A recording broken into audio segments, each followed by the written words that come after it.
lovely. Well, hello everyone. Oh yes, you're all there.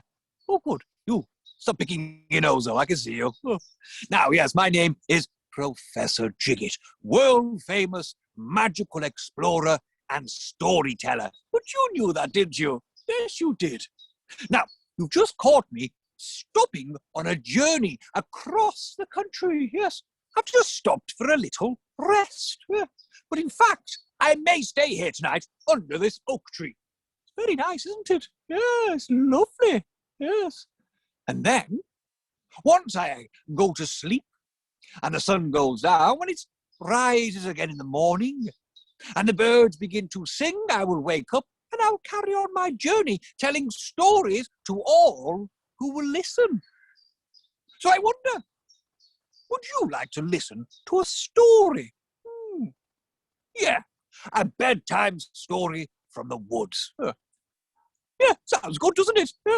Well, before we tell any stories, we have to make sure that our bums are nice and comfy. So just give yourself a little wiggle here.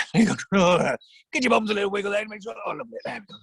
And then, if there's someone sat next to you, give them a squeeze. Got to give them a squeeze. Lovely. And then give yourself a squeeze. And if you've got a teddy, give that a squeeze. In fact, just get anything you can and give it a squeeze. Everyone likes a good squeeze at bedtime, yes. Now, let me get my book with the story in. 1 second. My satchel here. Lovely. Let's have a look and see what story we're going to read. Let's have a look. Oh no. Oh no, this book is completely empty. There's no words inside. Useless. Oh. I'll have to tell you a story from memory. Let me have a little think. Yes. Just over there is a very small ash tree, a little sapling. It looks as though a deer has nibbled at it. I will tell you a story about an ash tree. But this story isn't about a small ash tree. No, it's about the biggest ash tree that has ever existed. So, would you like to hear that story about an ash tree that's so big? Yeah, okay, right. Let's settle down and listen to how the story goes.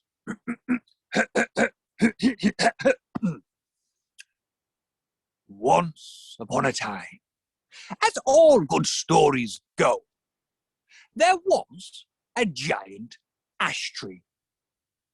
And everything in the whole world and universe lived on this ash tree.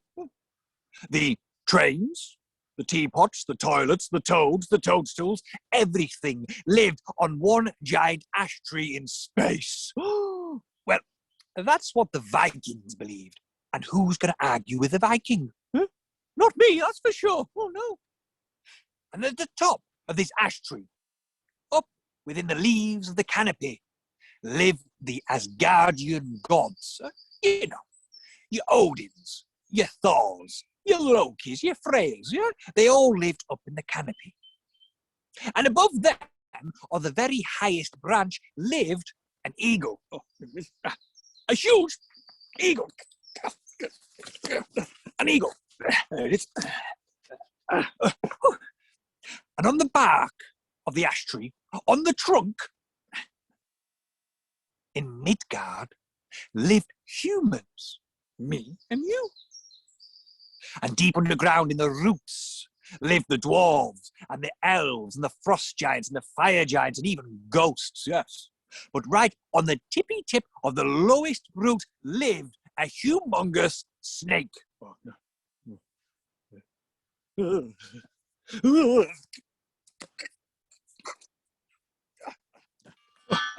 massive snake.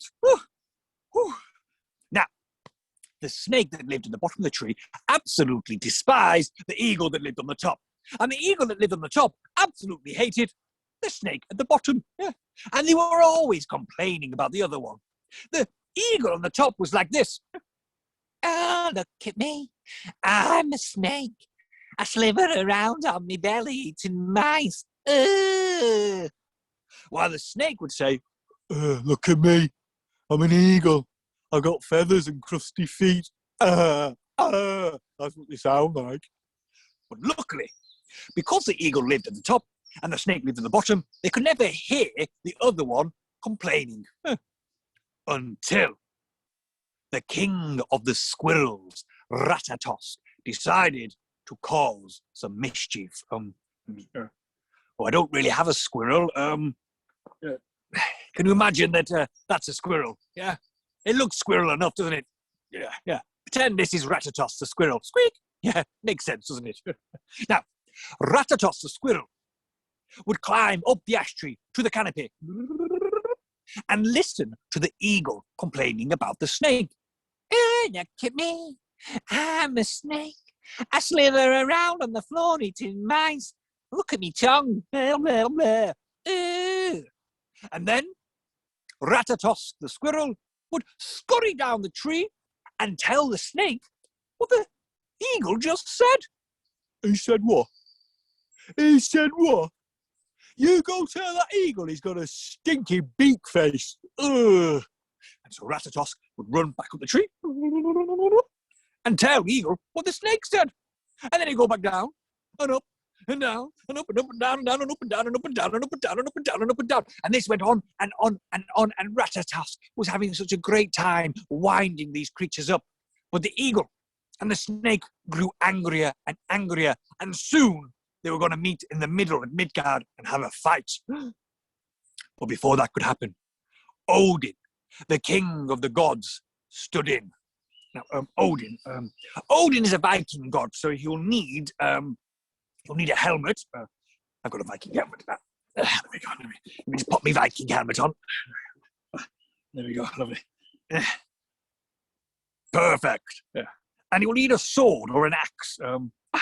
I have a Viking sword down here. There we go. Lovely. There it is. A Viking sword, yes? We can all agree this is a Viking sword, yes? Yes, it is. Yes, it is.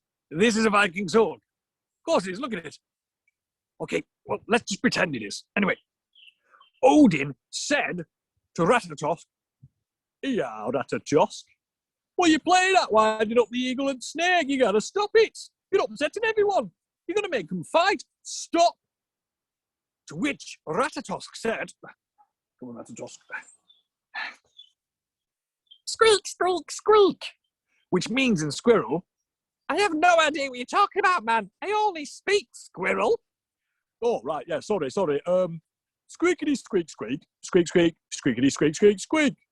To which Ratatosk replied, "Squeak squeak squeak, squeak squeak, squeakity squeak." Which means, "I'm having too much fun winding people up. I don't really want to stop." And so Odin had to think.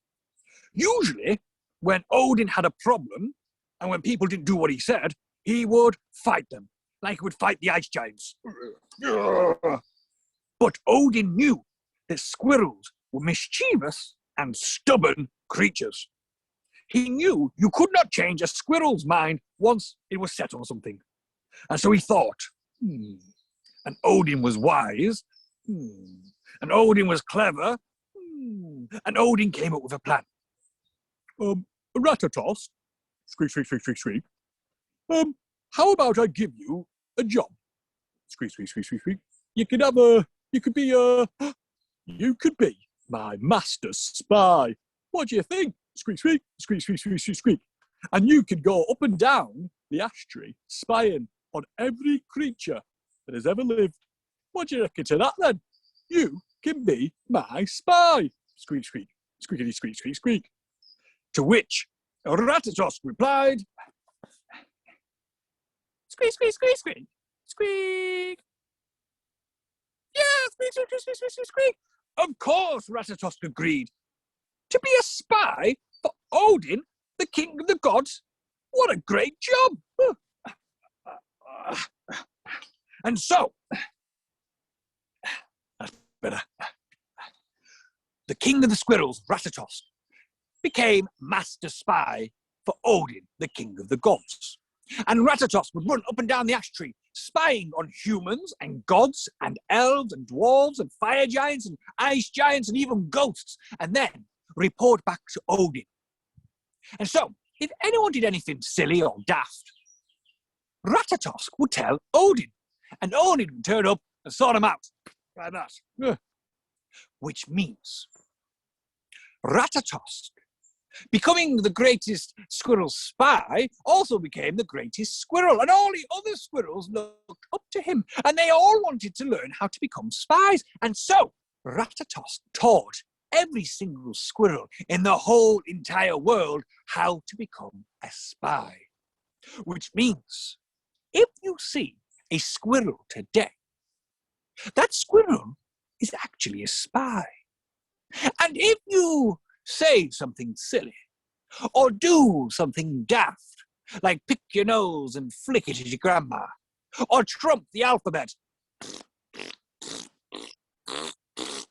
like that, a squirrel will hear you and run up the great cosmic ash tree in space and tell Odin what you did, or worse, your parents. But that means whenever you go for a walk and you see a squirrel, be careful, for all squirrels are spies. The moral of the story is, behave, but only when there's a squirrel around. Otherwise, do what you want. You see what I mean? Now, that, ladies and gentlemen, boys and girls, is the end of the absolutely 100% true story of how Ratatosk, king of the squirrels, became master spy and taught all the other squirrels how to become spies. And that is your bedtime story.